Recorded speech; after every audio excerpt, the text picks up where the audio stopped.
आज का जो हमारा लेक्चर है वो थोड़ा सा इस बारे में है कि हम अगर प्रॉपरली अपना काम on the basis of adsorption start करना चाहें तो हमें किस तरीके का मटेरियल सेलेक्ट करके किस तरीके से काम करना होता है। कल भी मेरा कुछ ऐसा ही इरादा था लेकिन हम वहां तक उसको अचीव नहीं कर सके। तो जब भी आप कोई काम करने की स्टार्ट करती हैं तो ये बात याद रखिएगा कि एड्सॉर्प्टिव मटेरियल्स मैं कहती हूँ लाखों के हिसाब से इस वक्त करंटली अवेलेबल हैं। आप अगर इसको ऑनलाइन भी सर्च करेंगी तो आपको हजारों लाखों मटेरियल्स मिल जाएंगे, लेकिन स्टिल इस फील्ड में काम हो भी रहा है। और मजे की बात यह है कि ना सिर्फ काम हो रहा है बल्कि बहुत अच्छे जर्नल्स में पब्लिश भी हो रहा है। इट मीन्स कि इसकी इम्पोर्टेंस इक्वली अभी भी वैसे ही मौजूद है जैसे कि पहले कभी हुआ करती थी। बात कुछ इस तरीके से है कि आप किसी भी मटेरियल को जिसके अंदर भी एड्सॉर्प्टिव एबिलिटी मतलब कोई भी मटेरियल आप लेके उसको अपने लिए फिट फॉर द एड्सॉर्प्शन बना सकते हैं। आप उसको फिट फॉर द एड्सॉर्प्शन कैसे बना सकते हैं वो मैं अभी आपको बताऊंगी। सबसे पहले हम स्टार्ट करते हैं कि हम पहले ये देख लेते हैं कि कोई भी मटेरियल, जैसे अगर हम सबसे ज्यादा, मैंने लास्ट लेक्चर में भी चारकोल और सिलिका की बात की थी, तो चारकोल की जो एक्टिव आपके पास जो चारकोल होता है उसकी जो सरफेस एरिया साइट्स होती हैं वो अराउंड 300 टू 1000 मीटर स्क्वायर पर ग्राम होती हैं। लेकिन अगर आप इसी surface area sites of silica gel की बात करें तो वो 400 से 500 मीटर स्क्वायर पर ग्राम होती हैं।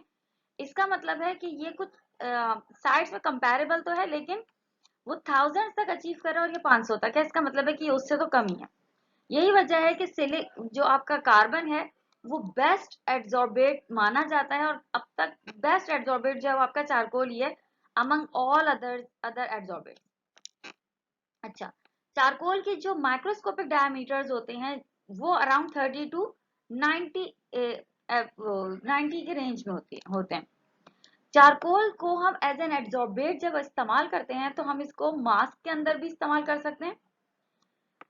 इसके अलावा आप इसको सॉल्वेंट्स को प्योरीफाई करने के लिए, सॉल्वेंट्स को रिकवर करने के लिए, सॉल्वेंट्स को क्या नाम है की रिकवरी के लिए भी इस्तेमाल कर सकते हैं। शुगर इंडस्ट्री में रिफाइनिंग प्रोसेसेस में भी इस्तेमाल होता है। मोस्ट ऑफन आप इसको डीकलराइजिंग एजेंट के तौर पर इस्तेमाल कर रहे होते हैं। क्यों? क्योंकि इसके अंदर एड्सॉर्प्टिव एबिलिटी ज्यादा होती है, तो जो भी कलरिंग एजेंट होता है वो इसके ऊपर एड्सॉर्ब हो जाता है। एज अ रिजल्ट मटेरियल जो है वो डिकलराइज हो जाता है। क्योंकि आप लोगों ने इस बात को कभी शायद ऑब्जर्व किया हो या ना किया हो, आई डोंट नो, लेकिन होता कुछ इस तरीके से है कि जो पूरी दुनिया में जो वेस्ट प्रोडक्ट्स हैं उसमें सबसे बड़ा इशू जो है वो कलर्ड वेस्ट प्रोडक्ट्स का है। उसके दो रीजन है। एक तो ये है कि कलर्ड वेस्ट प्रोडक्ट्स हैजर्डस बहुत होती हैं, यानी कि वो बहुत ज्यादा खतरनाक होती हैं। लेकिन दूसरी वजह ये भी है कि जो coloured hazardous coloured waste material होता है वो अपेरेंटली भी पता चल रहा होता है कि ये हैजर्डस है। अपेरेंटली भी वो वेस्ट प्रोडक्ट की तरह अपेयर हो रहा होता है। आप खुद ऑब्जर्व करेंगे कभी वो कंटेमिनेटेड वाटर जो कि कलरलेस हो और वो कंटेमिनेटेड वाटर जो कलर्ड हो, उसमें जो कलर्ड होता है वो ज्यादा कंटेमिनेटेड फील हो रहा होता है। ऑल दो हो सकता है कलर्ड वाले में टॉक्सिसिटी रेशो जो है वो कलरलेस के मुकाबले में कम हो, लेकिन वर्ल्ड वाइड दुनिया का सबसे बड़ा मसला ही coloured waste compound waste products है। तो ये जो है आपकी जो चारकोल है वो एज अ डीकलराइजिंग एजेंट के तौर पर भी इस्तेमाल किया जाता है। इसके जरिए आप बहुत एयर प्योरीफायर के तौर पे आप उसको इस्तेमाल कर सकती है। इसके अलावा आप लोगों ने अब देखा होगा कि बहुत सारे वाटर डिस्पेंसर्स टाइप जो वाटर फिल्ट्रेशन प्लांट्स जो आ रहे हैं उनके अंदर भी बकायदा एक फिल्ट्रेशन प्रोसेस उसका चारकोल बेस पर भी होता है। अब बहुत सारे चारकोल बेस्ड प्योरीफायर्स भी आ रहे हैं। इसके अलावा आप इसको मेडिसिन इंडस्ट्रीज में भी इस्तेमाल करती हैं और भी इसके बेनतहा यूजेस हैं, बेनतहा एप्लीकेशंस मौजूद हैं। लेकिन मैंने आपको कल भी ये बात बताई थी कि जो दो मोस्ट यूज होने वाले एड्सॉर्बेट्स हैं वो एक आपका चारकोल है, दूसरा आपका सिलिका है। जैसे कि अभी मैंने आपको बताया कि पोरोसिटी वाइज या आप डायमेंशन वाइज या आप इसकी सरफेस एरिया वाइज बात करें तो सिलिका भी मोर और लेस कंपैटिबल है। जो एक फायदा है सिलिका के यूज करने का वो ये है कि जो उसके कैपिलरीज होती हैं, यानी कि उसके अंदर सरफेसेस होती हैं जो कि एड्सॉर्प्शन को फेवर कर रही होती हैं, वो वाइडर होती हैं एज कंपेयर टू चारकोल के। चारकोल के मुकाबले में सिलिका के जो इनर कैपिलरी सरफेसेस एक्शंस, जिस कैपिलरी सरफेसेस होती हैं वो वाइडर होती हैं और ज्यादा होमोजेनस होती हैं नेचर में as compare to silica, as compare to carbon. Silica to carbon अगर हम थोड़ा सा इसका कंपैरेटिव देखें तो जो सिलिका जेल है वो आपके पास स्मॉल एड्सॉर्प्टिविटी तो रखता है लो प्रेशर पर, मगर साथ ही इसके अंदर एक बहुत सेलेक्टिव नेचर होती है और वो ये कि ये पानी को एब्जॉर्ब कर लेता है बहुत आसानी से। इसी यही वजह है कि आपने जब भी कोई मेडिसिन की बोतल खोलती हैं तो उसके अंदर एक एक पैकेट रखा हुआ होता है, एक थैली सी रखी हुई होती है।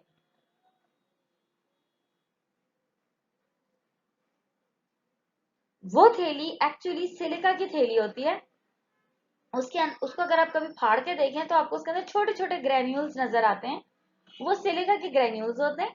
उनका बेसिक फंक्शन ये होता है कि वो उसको मॉइस्चर से बचाए, और जैसे ही कोई वाटर कंटेंट या वाटर वेपर्स या पानी में से हवा में से पानी वॉट एवर, जब भी वो पानी से कांटेक्ट हो में आए तो उस पानी को सिलिका की जो बेड है वो एब्जॉर्ब कर ले अपने अंदर। ये बहुत सेलेक्टिव बात है कि सिलिका में पानी को एब्जॉर्ब करने की एबिलिटी कई गुना ज्यादा होती है एज कंपेयर टू अगर आप कार्बन की बात करें तो। और आप अगर देखें तो आपने बहुत दफा डेसिकेटर्स इस्तेमाल किए होंगे अपनी लैब्स में, और डेसिकेटर का भी जो बेसिक फंक्शन होता है वो क्या होता है, वो कांच का एक सिस्टम होता है जिसके अंदर नीचे पूरी की पूरी सिलिका पड़ी हुई होती है। वो सिलिका आप अगर ड्राई फॉर्म में रखें तो ब्लू होती है, लेकिन जैसे ही आप उसके अंदर सामान रखते जाते हैं और वो मॉइस्चर से कांटेक्ट में आता जाता है तो वो सिलिका ब्लू से पिंक होने लगती है। By the time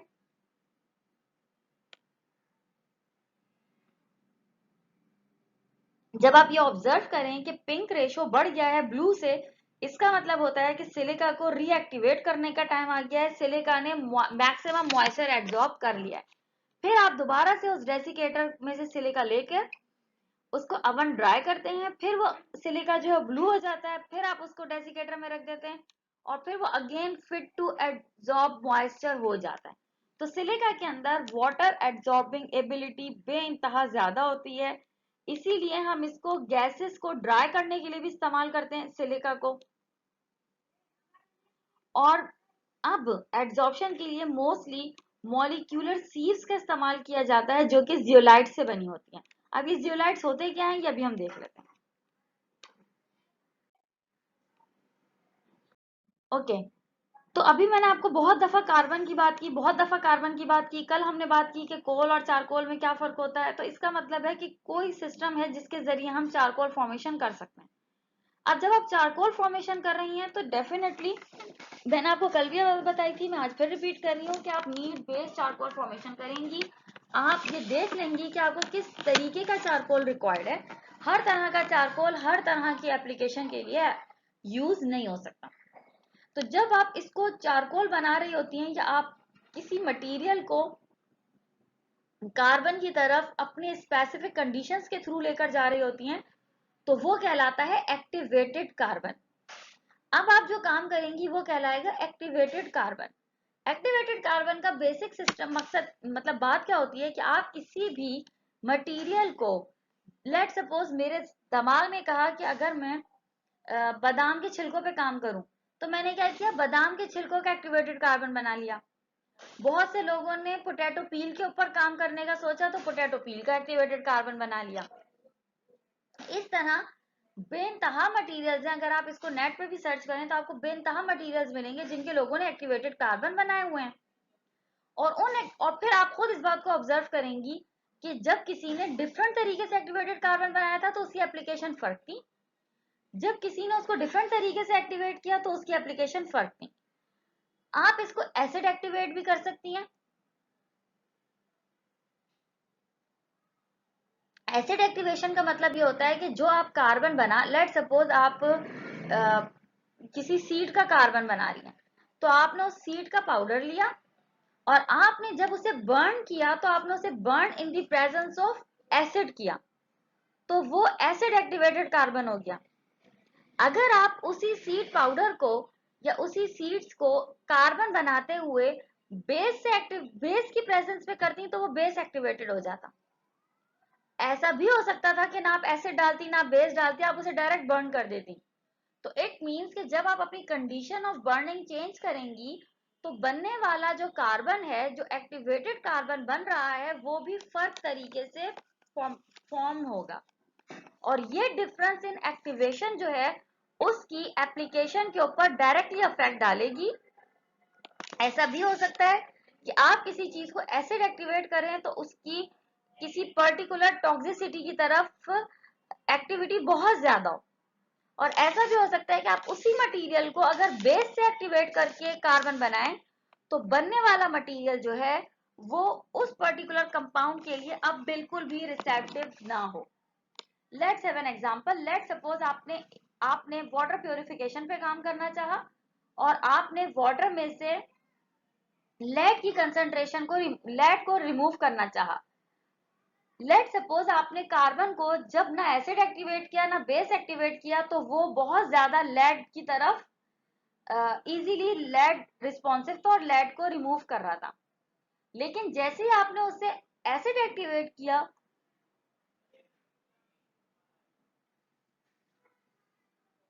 after acid activation जो कार्बन आपका बना वो एक्टिवेटेड कार्बन बिल्कुल भी लेड की तरफ रिस्पॉन्सिव नहीं था। तो ये बिल्कुल पॉसिबल है और ये बिल्कुल हो सकता है। इट डिपेंड्स कि आप कौन सा मटेरियल किस कंडीशन पर एक्टिवेट कर रही हैं। मोर ओवर ये भी बहुत इंपॉर्टेंट है कि आप उसे कितनी टेम्परेचर पर एक्टिवेट कर रही हैं। आप उसे अगर फर्नेस में एक्टिवेट कर रही हैं तो आप उसे कितने टेम्परेचर तक जा रही हैं? आप 3000 तक जा रही हैं, 2000 तक जा रही हैं, 6000, मतलब आप जो टेम्परेचर भी अचीव करेंगे उस हिसाब से आपका एक्टिवेटेड कार्बन आपको ऑब्टेन हो जाएगा। आजकल नॉर्मल कार्बन के मुकाबले में एक्टिवेटेड कार्बन को बहुत ज्यादा प्रिफेयर भी किया जा रहा है, बहुत ज्यादा यूज भी किया जा रहा है और बहुत ज्यादा इसकी एप्लीकेशन भी है। वैसे भी कार्बन कुदरती तौर पर ही बहुत अच्छा एब्जॉर्बेट है। इसकी बहुत अच्छी एग्जांपल ये है कि अगर आप अपने कोई भी कार्बन का एक पीस लें और आप उसे अपने फ्रिज में रखें तो आपको फ्रिज में से कभी भी कोई भी स्मेल नहीं आएगी। स्मेल इन टर्म्स ऑफ मुख्तलिफ खानों, आप फ्रिज खोलते अगर आपको लेट सपोज किसी भी पर्टिकुलर फूड की स्मेल बहुत ऑब्वियस आ रही है, आप एक कार्बन का पीस रख दें फिर आपको वो स्मेल नहीं आएगी। क्यों? क्योंकि वो सारी जो फ्रेग्रेंस के पार्टिकल्स होंगे, फ्रेग्रेंस जो चीज कॉज कर रही होगी वो फ्यूम्स आपका कार्बन एब्जॉर्ब कर लेगा। तो कार्बन के अंदर बेइंतहा एब्जॉर्प्टिव एबिलिटीज मौजूद हैं। अच्छा, तो जो आपके पास एक्टिवेटेड कार्बन होता है उसकी एब्जॉर्प्टिव एबिलिटी, एब्जॉर्प्टिव कैपेसिटी जो है वो नॉर्मल के मुकाबले में बहुत गुना ज्यादा होती है। उसके अंदर सरफेस एरिया ज्यादा होता है, उसकी पोरस स्ट्रक्चर्स डिफरेंट होते हैं, उसका सरफेस रिएक्टिविटी डिफरेंट होती है, उसकी इनर्टनेस डिफरेंट होती है और उसकी थर्मल स्टेबिलिटी भी ज्यादा होती है। वो ज्यादा टेम्परेचर पर स्टेबल रह सकता है, ज्यादा इनर्ट होता है, ज्यादा सरफेस रिएक्टिविटी रखता है, ज्यादा एक्टिव साइट्स होती हैं।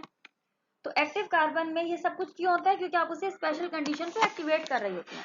एक्टिवेशन के दौरान आप उसके अंदर इंश्योर कर रही होती हैं कि वो ज्यादा पोरोसिटी के साथ आए, वो ज्यादा, इसीलिए आप उसको एक्टिवेटेड कह रही हैं कि वो नॉर्मल कार्बन के मुकाबले में एक्टिवेटेड है, एक्टिव हुआ हुआ है, इसलिए आप उसे एक्टिवेटेड कार्बन कहती हैं। एक्टिवेटेड कार्बन को आप पाउडर की फॉर्म में भी इस्तेमाल कर सकती हैं। एक्टिवेटेड कार्बन को आप उसके ग्रेन्युलर फॉर्म में ग्रेन्युलेटेड एक्टिवेटेड कार्बन भी इस्तेमाल कर सकती हैं। अगर आप पाउडर इस्तेमाल करेंगी तो उसका एब्जॉर्प्टिव फंक्शन तो बहुत फास्ट होगा। क्यों? क्योंकि उसकी सरफेस साइज ज्यादा है। आपको मालूम है जैसे जैसे कोई चीज अपने साइज में छोटी होती जाती है तो उसकी सरफेस साइज बढ़ती चली जाती हैं। तो जब आप उसका पाउडर बनाएंगी तो उसकी सरफेस साइज तो बहुत बढ़ जाएंगी, लेकिन मसला ये होता है कि उसको हैंडल करने में थोड़ा सा मुश्किल होती है। लेकिन अगर आप ग्रेनुलर एक्टिवेटेड कार्बन यूज कर रही हैं तो उसमें आपके पास क्या में सरफेस साइड्स आपको कम मिलती हैं लेकिन इजी टू यूज होता है।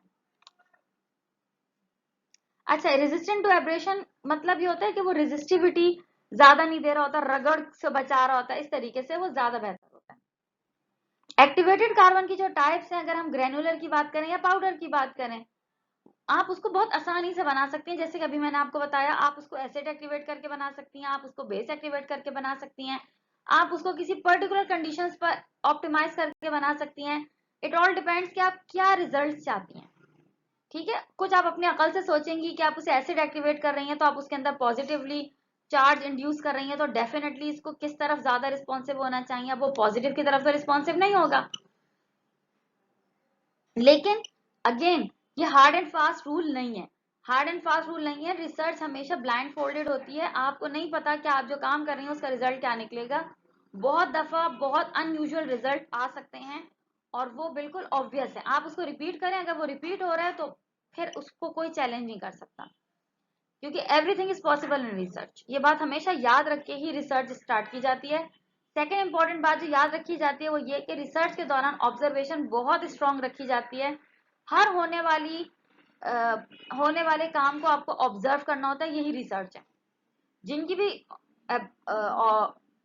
ऑब्जर्व करने की एबिलिटी, माइन्यूट डिटेल्स को ऑब्जर्व करने की एबिलिटी ज्यादा होती है, हमेशा वो एक बहुत अच्छे रिसर्चर होते हैं। क्योंकि रिसर्च का मतलब ही होता है कि अनयूजुअल में से अनयूजुअल को तलाश करना, और अनयूजुअल सिर्फ तभी नजर आता है जब आपके अंदर देखने की सलाहियत हो। अच्छा, तो आप इनको इजीली फॉर्मेशन आप बहुत आसानी से एक्टिवेटेड कार्बन को फॉर्म कर सकती हैं। आप उसको एसिड की प्रेजेंस में, बेस की प्रेजेंस में, किसी पर्टिकुलर मटेरियल की प्रेजेंस में आप उसकी फॉर्मेशन कर सकती हैं। क्योंकि आप नैनो का कोर्स पढ़ चुकी हैं, इसलिए मैं आपको ये बात बता दूं कि अब नैनो मटेरियल्स को भी एज ए एडजॉर्बेट इस्तेमाल किया जा रहा है। क्यों? क्योंकि हमारा मानना तो हमेशा ये होता है कि नैनो पार्टिकल बहुत ज्यादा लो लेवल पर हैं, तो उनकी सरफेस साइज ज्यादा हैं, तो उनकी वो डेफिनेटली अच्छा चीजों को ले सकते हैं, उनकी प्रॉपर्टीज बहुत डिफरेंट होती हैं, ईटीसी एंड ऑल। तो अब नैनो मटेरियल्स को भी एज एन एडजॉर्बेट इस्तेमाल किया जा रहा है। इनको दो तरीके से किया जाता है, या तो डायरेक्टली नैनो मटेरियल्स को यूज करते हैं, या आप इस तरीके से अपने किसी भी मटेरियल को नैनो से एक्टिवेट कर देते हैं। लेट सपोज आप कार्बन ले रही हैं, तो आप अपने कार्बन को किसी नैनो मटेरियल से एक्टिवेट कर देंगी, और अब वो एक्टिवेटेड कार्बन जो है वो नैनो एक्टिवेटेड कार्बन होगा, और आप उसके जरिए फिर अपनी मुख्तलिफ एप्लीकेशन के ऊपर चली जाएंगी। तो बताने का मकसद सिर्फ इतना है कि activation of a carbon can be done by any means.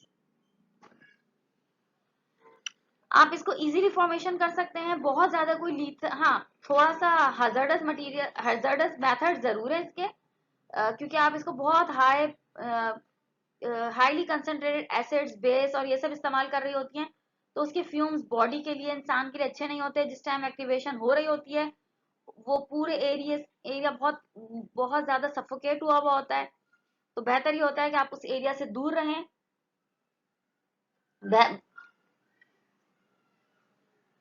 ऐसा होता है कि आप उस एरिया से दूर रहें, आप उसमें ज्यादा एक्सपोज ना हो, और बस थोड़ी थोड़ी देर बाद जाके आप उसकी कंडीशनिंग मॉनिटर कर सकती हैं, लेकिन वैसे वो बहुत ज्यादा लीथल हो जाता है। Otherwise it's very easy to form activated carbon.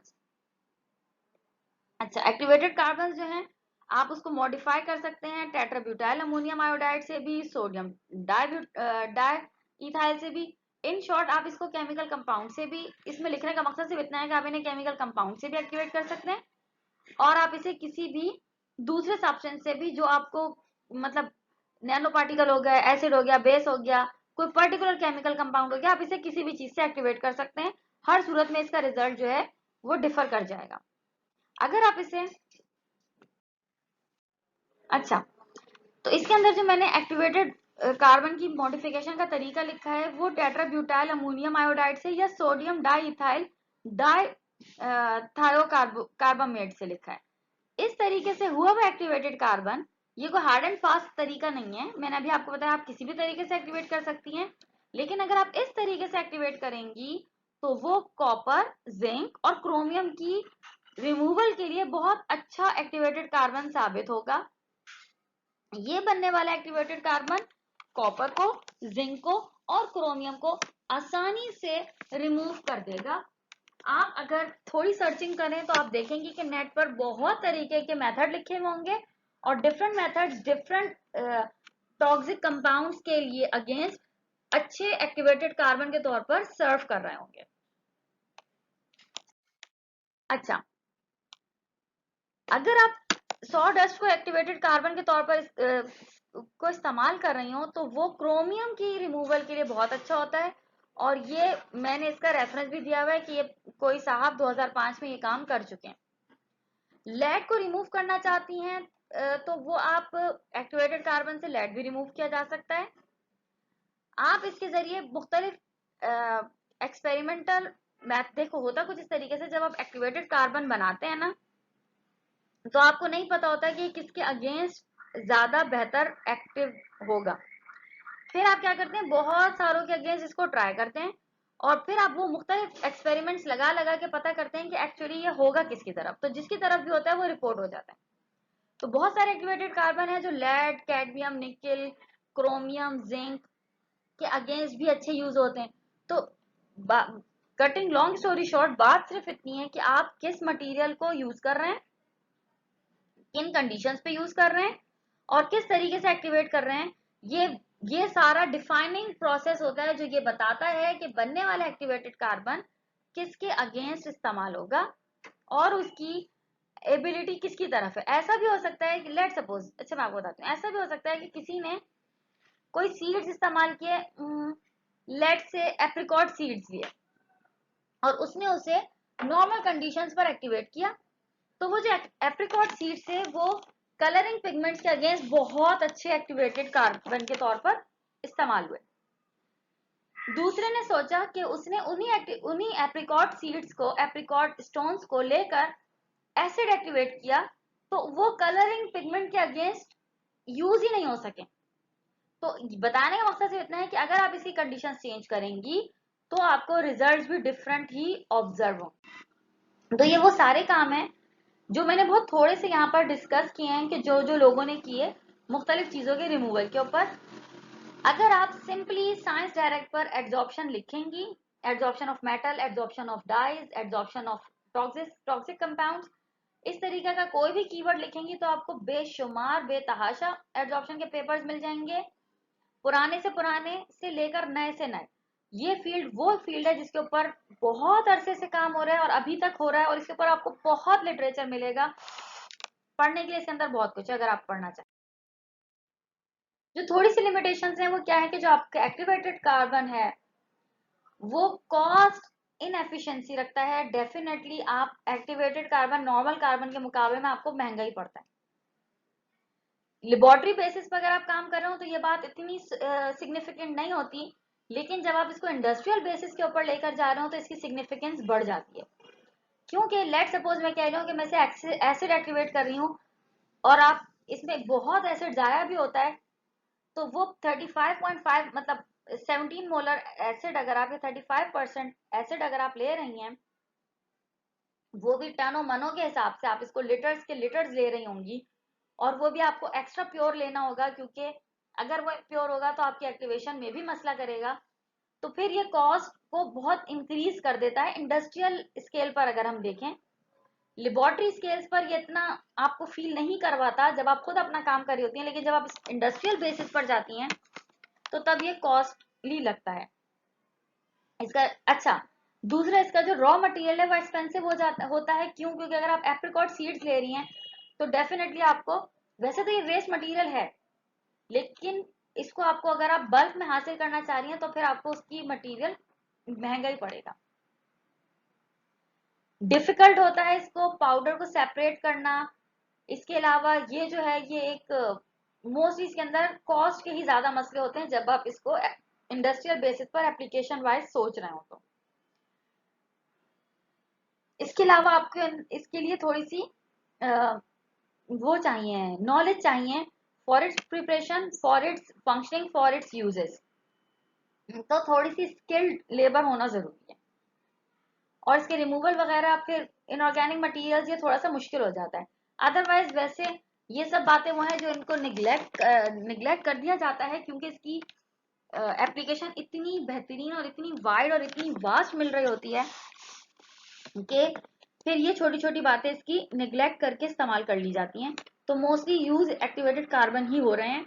In fact मैं आपको बहुत मजे की बात बताऊं, आप लोगों ने किसी शॉप्स पे इनफैक्ट आप देखा भी होगा, लिखा होगा आप पढ़ते होंगे चारकोल स्क्रब्स या आप पढ़ते होंगे चारकोल क्या नाम है फेस वॉशेस या आप पढ़ती होंगी कि एक्टिवेटेड कार्बन वॉशेस। मतलब इस तरह की चीजें आप लोगों ने देखी होंगी मार्केट में भी। नॉर्मल पब्लिक को पता नहीं होता लेकिन असल में ये क्या होती है, ये वही चीजें जो मैं आपको बता रही हूँ। ओके, तो मैंने आपसे शुरू में जिक्र किया था कि अब जियोलाइट्स को बहुत ज्यादा इस्तेमाल किया जा रहा है। अगर आपको एक्टिवेटेड कार्बन मुकम्मल तौर पर समझ आ गया है तो फिर हम जियोलाइट्स की तरफ चलते हैं। अब हम चलते हैं जियोलाइट्स पर। जियोलाइट्स जो हैं वो पोरस क्रिस्टलाइन एल्यूमिनस सिलिकेट्स होते हैं, यानी कि पोरस भी होते हैं, क्रिस्टलाइन भी होते हैं, लेकिन बने हुए किसके होते हैं, एल्यूमिनियम सिलिकेट्स के। ये जो है बहुत ज्यादा यूज होता है एड्सॉर्बेंट और आयन एक्सचेंज मीडिया के तौर पर ड्रिंकिंग वाटर्स में। जैसे कि एक्टिवेटेड कार्बन भी ड्रिंकिंग वाटर में बहुत यूज होता है, ये भी यूज होता है ग्राउंड वाटर ट्रीटमेंट्स और वेस्ट वाटर ट्रीटमेंट्स। इन सब में जो सबसे ज्यादा इंपॉर्टेंट है वो वेस्ट वाटर ट्रीटमेंट है। ग्राउंड वाटर और ड्रिंकिंग वाटर की ट्रीटमेंट भी बहुत इंपॉर्टेंट है, लेकिन वेस्ट वाटर बेइंतहा जिंदगी का लोगों का सबसे बड़ा मसला वेस्ट वाटर है, क्योंकि हर साल वेस्ट मटेरियल बेइंतहा रिलीज हो रहा है, और खास तौर पे पॉपुलेशन की ग्रोथ के बाद तो वेस्ट मटेरियल बहुत यूज मतलब वाइडली आपको प्रोड्यूस हो रहा है, लेकिन उसकी रिमूवल पे इतना अच्छा काम हमें नहीं मिलता। तो जियोलाइट्स वेस्ट वाटर ट्रीटमेंट में बहुत अच्छे इस्तेमाल हो रहे हैं। जियोलाइट जो है वो नेचुरली भी आपको मिलते हैं और आप इनको लेबोरेटरी में सिंथेसाइज भी कर सकते हैं। नेचुरली अवेलेबल कंपाउंड भी हैं ये, और आप इसको खुद से भी बना सकते हैं कंडीशंस पे, नॉर्मल कंडीशंस पे। ये सिलिका ऑक्सीजन के बने हुए होते हैं या एल्यूमिनियम ऑक्सीजन के बने हुए होते हैं, ये टेट्राहेड्रॉन इन स्ट्रक्चर्स होते हैं, और ये क्रिस्टल स्ट्रक्चर्स होते हैं जो कि ऑल्टरनेटिवली या सिलिका ऑक्सीजन के या एल्यूमिनियम ऑक्सीजन के होते हैं। इनके जो पोर्स होते हैं उनका डायमीटर 4 to 7.5 होता है। डिपेंड करता है कि आप कौन सा जियोलाइट इस्तेमाल कर रहे हैं। जियोलाइट बहुत तरह के होते हैं, जो जियोलाइट आप यूज कर रहे हैं उसके बेसिस पर आपको ये पता चल जाता है कि ये कौन से डायमीटर के पोर्स पजेस करता है। इसके जो 3 डायमेंशनल लैटिस और जो जियोलाइट्स के होते हैं वो आपको एड्सॉर्बिंग और रिटेनिंग प्रॉपर्टीज प्रोवाइड कर रहे होते हैं। एड्सॉर्ब करना किसी चीज को, फिर उसको रिटेन करना ही बहुत बड़ी बात होती है, इन अ सेंस कि पहले वो एड्सॉर्ब कर ले और फिर वो उसको अपने अंदर एडहेर भी करे, रिटेन भी करे। ये मोस्टली इसके जो स्मॉल मॉलिक्यूल्स को ये ज्यादा आसानी से रिटेन कर लेता है, एडहेर कर लेता है, एड्सॉर्ब कर लेता है। लार्जर मॉलिक्यूल्स का इसके लैटिसेस में पेनिट्रेट करना मुश्किल होता है। पेनिट्रेट करके इसकी पोरोसिटी में बैठना बड़े मॉलिक्यूल्स का मुश्किल होता है, इसीलिए ये ज्यादा छोटे मॉलिक्यूल्स को इजीली पेनिट्रेट भी कर लेता है अपने अंदर और उनको रिटेन भी कर लेता है।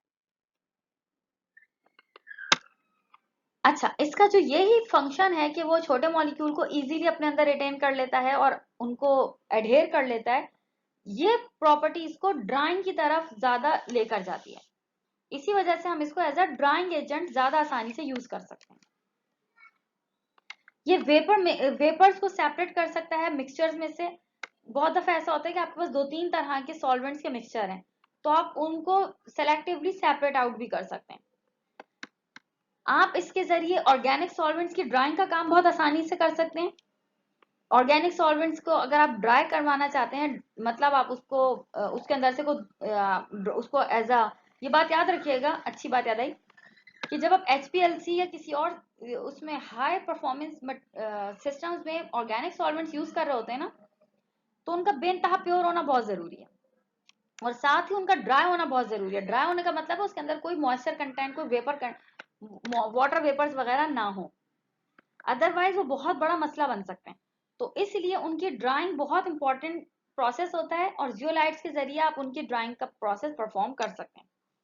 ऑर्गेनिक सॉल्वेंट्स की ड्राइंग जो है वो जियोलाइट्स की बेसिस पर अगर आप करना चाहें तो वो बहुत आसानी से वाटर मॉलिक्यूल्स को रिमूव कर देता है, क्योंकि वो उसकी पोर्स में आसानी से आ जाते हैं। लेकिन अगर बड़े मॉलिक्यूल सॉल्वेंट्स के बड़े मॉलिक्यूल होते हैं वो नहीं जाते, वाटर का छोटा मॉलिक्यूल होता है उस जियोलाइट में चला जाता है, इसलिए आप उसको इजीली सॉल्वेंट्स को ड्राई कर लेते हैं यूजिंग जियोलाइट्स। जो बॉइलिंग पॉइंट होता है किसी भी चीज का, जो उसका क्रिटिकल टेम्परेचर होता है, और इसके अलावा जो उसकी एड्सॉर्प्शन होती है, वो आपकी बहुत ज्यादा आपस में इंटर रिलेटेड, को रिलेटेड या इंटरकनेक्टेड होती है। क्रिटिकल टेम्परेचर किसी भी सब्सटेंस का क्या होता है कि वो टेम्परेचर जहां या जिसके ऊपर आपका जो है वो वेपर फॉर्मेशन होने लगे सब्सटेंस की, मगर लिक्विफाई ना हो, तो वो उसका क्रिटिकल टेम्परेचर कहलाता है, जहां पर वो वेपराइज होने लगे, लिक्विफाई ना हो, इरिस्पेक्टिव ऑफ द फैक्ट कि आप उसको कितना प्रेशर प्रोवाइड कर रहे हैं, वो अपने आप को वेपराइज करे। हर मटेरियल का एक स्पेसिफिक क्रिटिकल टेम्परेचर होता है और हर मटेरियल का क्रिटिकल टेम्परेचर मौजूद होता है। अगर आपको याद हो, आप लोगों ने अपनी एलिमेंट्री लेवल पर एक ग्राफ पढ़ा होगा फिजिकल केमिस्ट्री में, मैं थोड़ी देर में मुझे उस ग्राफ का नाम याद आ जाएगा। वो जो इस तरीके का होता है, जिसके अंदर आपके पास 3 तरीके से रीजन बन रहे होते हैं, और सॉलिड, लिक्विड और गैस के वो 3 रीजन बन रहे होते हैं, और वो जो इंटरसेप्टिंग पॉइंट्स होते हैं वो जी जी जी जी, इसका एक ग्राफ का एक नाम होता है, मुझे थोड़ी देर तक याद आ जाएगा। इसको हम क्रिटिकल टेम्परेचर्स, ये इसका क्रिटिकल टेम्परेचर कहलाता है। बताने का मकसद अभी मेरा ये ग्राफ नहीं, बस इतना है कि बॉइलिंग पॉइंट किसी भी चीज का, उसका क्रिटिकल टेम्परेचर और उसकी एब्जॉर्प्शन जो है वो आपस में इंटरकनेक्टेड होती है। सही है। Boiling point usually 2/3 of a critical temperature होता है। एब्जॉर्प्शन जो है वो इंक्रीज होती है क्रिटिकल टेम्परेचर के साथ, और वैसे ही फिर बॉइलिंग पॉइंट भी इंक्रीज होता है। तो ये जो कनेक्शन है इनका, वो उसकी फिजिकल प्रॉपर्टीज गैसेस की और फिजिकल एब्जॉर्प्शन की वो बहुत ज्यादा मतलब अपेरेंट है। किसी भी चीज का फिजिकल एब्जॉर्प्शन और उसकी फिजिकल प्रॉपर्टीज जो है वो बहुत ज्यादा अपेरेंटली आपस में कोरिलेटेड होती हैं। वो फोर्सेस जो कि आपकी इसकी लिक्विफिकेशन में यूज हो रही होती हैं, एब्जॉर्प्शन में यूज हो रही होती हैं, वो मोर और लेस सिमिलर नेचर की होती हैं। ठीक है, क्योंकि ये सारी हमें पता है फिजिकल फोर्सेस हैं, ये सारी ही हमारे पास क्या नाम है, वीक फिजिकल इंटरएक्टिव फोर्सेस हैं, तो ये सारी आपस में सिमिलर भी हैं और कोरिलेटेड भी हैं।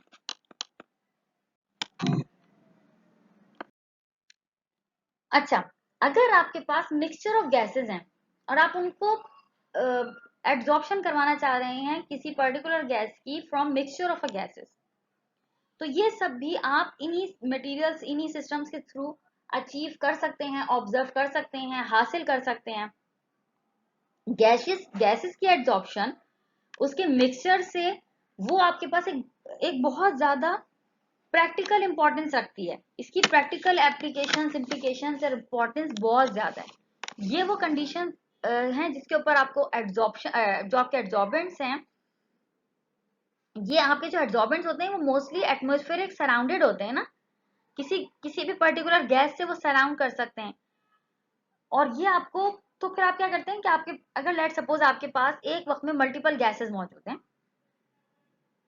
और आप उसको सेलेक्टिवली एब्जॉर्ब करवाना चाह रहे हैं, तो जो एब्जॉर्प्शन ऑफ अ गैस होगी उसकी मिक्सचर में से, उसको उसको आप किस तरीके से अचीव कर सकते हैं, उसको आप इस तरीके से अचीव कर सकते हैं कि ये जितने भी मैंने आपको अभी मटेरियल्स के नाम बताए हैं, आप इनके जरिए ये अचीव कर सकते हैं। आप इसको सॉल्वेंट रिकवरी में भी इस्तेमाल कर सकते हैं, मोस्टली एयर कंडीशन सिस्टम्स में इस्तेमाल हो रहे हैं, कार्बन डाइऑक्साइड की प्योरिफिकेशन में इस्तेमाल हो रहे हैं, मॉलिक्यूलर हाइड्रोजन की प्योरिफिकेशन में इस्तेमाल हो रहे हैं, अमोनिया की प्योरिफिकेशन, अमोनिया की सेपरेशन में इस्तेमाल हो रहे हैं। ये सारे मटेरियल्स ये जिनके मैंने एक्टिवेटेड कार्बन खासतौर पे, ये जो गैस होती हैं ये आपके पास किसी पर्टिकुलर, क्या आप इजीली आप इसको एब्जॉर्ब करा सकते हैं ना। अच्छा, लेकिन ये बात मैं फिर रिपीट करूं, हमेशा रिपीट किया, फिर रिपीट कर रही हूँ कि गैस की एब्जॉर्प्शन टेम्परेचर नहीं से वो गैस की एब्जॉर्प्शन प्रेशर डिपेंडेंट होती है। अच्छा, अगर आपके पास let suppose mixture of gases हैं और आप उसको एब्जॉर्प्शन करवाना चाह रहे हैं, तो तब वो एब्जॉर्प्शन आपको मैनीफोल्ड्स कम मिलेगी एज कम्पेयर टू अगर आप गैस की एब्जॉर्प्शन उसकी प्योर फॉर्म में करवा रहे हो। समझ आने वाली बात भी है, क्योंकि डेफिनेटली उसको इंटरेक्शन का मौका कम मिलेगा, इंटरेक्शन का मौका कम मिलेगा तो उसको एब्जॉर्प्शन रेट भी स्लो हो जाएगा। एब्जॉर्प्शन उसकी तब फास्ट होगी जब वो अकेले होगी। जितनी ज्यादा आपकी एब्जॉर्प्शन अच्छी होगी उतना ज्यादा आप उसको मिक्सचर से इजीली सेपरेट आउट कर सकते हैं। बात समझ आ रही है? मैंने कहा आपका जो एब्जॉर्प्शन है वो मिक्सचर में लेस होती है as compare to free form में। अगर वो अकेले होगी तो इजीली एब्जॉर्ब होगी, क्यों? क्योंकि उसको इंटरेक्शन के मौके ज्यादा मिल रहे हैं। वो गैस जो मिक्सचर में इजीली एब्जॉर्ब, आसानी से एब्जॉर्ब हो जाती है, उसकी आपको सेपरेशन भी ज्यादा अच्छी मिलती है मिक्सचर में से। ऐसा हो सकता है कि आपके पास 4 गैसेस हैं, 4 गैसेस का मिक्सचर, आप उसे एब्जॉर्ब कराने की कोशिश कर रही हैं, तो कोई पर्टिकुलर गैस ज्यादा आसानी से मिक्सचर पे एब्जॉर्ब हो रही है एज कंपेयर टू अदर्स, तो वो जो है बहुत आसानी से आप उसे सेपरेट आउट कर सकते हैं बाकियों से।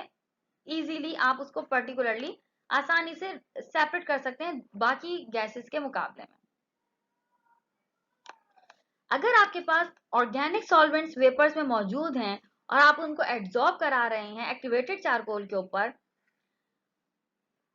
तो उसमें आपके पास जो एटमॉस्फेरिक अफेक्ट है वो ऑलमोस्ट नेग्लिजिबल होगा। जो आपका एयर का अफेक्ट है वो ऑलमोस्ट नेग्लिजिबल होगा जब आप किसी पर्टिकुलर ऑर्गेनिक सॉल्वेंट के वेपर को एक्टिवेटेड कार्बन के ऊपर एब्जॉर्ब करवा रहे हो।